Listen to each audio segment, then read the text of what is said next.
আসসালামু আলাইকুম এভরিওয়ান। আজকে আমি আপনাদের সাথে চাপা শুটকির ভুনা রেসিপিটি শেয়ার করছি। যারা অনেকে ভর্তা খেতে পছন্দ করেন না, তারা চাইলে এভাবে খেতে পারেন। তো প্রথমে আমি একটি কড়াইতে তেল গরম করে নিয়ে পেঁয়াজ, রসুন এবং কাঁচামরিচ থেঁতো করে দিয়েছি।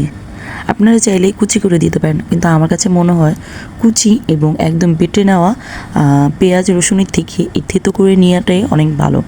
এতে কি হয়, শুটকি ভুনাটা খেতে খুব ভালো লাগে। তো এই যে দেখতেই পাচ্ছেন, আমি এখন এগুলো সব একত্রে উপকরণগুলি ভেজে নিচ্ছি।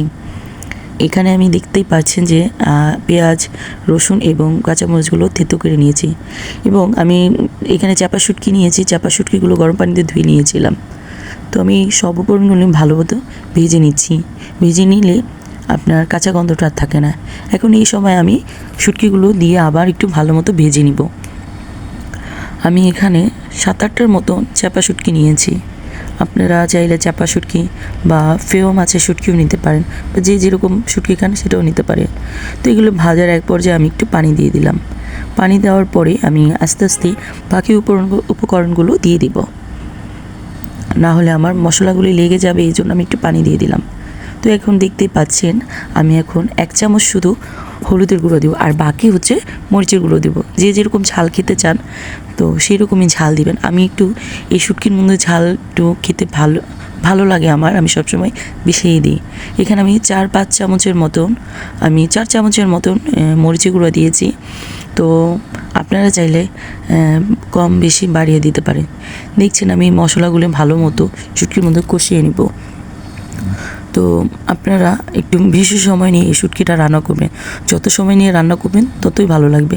এরপর আমি একটু লবণ দিয়ে দিলাম। লবণটা দিতে আমি ভুলে গিয়েছিলাম, যখন মনে পড়লো আমি সাথে সাথে দিয়ে দিলাম। তো দেখতেই পাচ্ছেন আমি খুব শুটকির ভুনাটা দেখতে কতটা লোভনীয়, এখনই মনে হচ্ছে খেয়ে ফেলি। তো আমি ভালো মতো ভিজে নিলাম।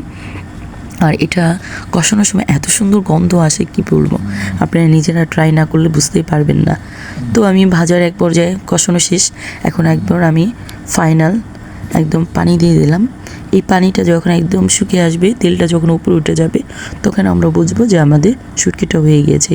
এটা আমি বেশি দিন রেখে, আপনার 1 সপ্তাহের মতো রেখে এটা খাওয়া যায়। আমি 1 সপ্তাহ রেখে খাবো, এই জন্য আমি একটু তেল বেশি দিয়ে ভালো মতো ভেজে নিচ্ছি। দেখতেই পাচ্ছেন কতটা লোভনীয় হয়েছে। আপনারা চাইলেও বাসায় এটা ট্রাই করতে পারেন। যাদের মুখে রুচি নেই বা যারা চাপা শুটকি খায় না, গন্ধ একদমই সহ্য করতে পারে না, তারা কিন্তু এই রেসিপিটা ট্রাই করতে পারেন। কেমন লাগলো ভিডিওটি অবশ্যই জানাবেন।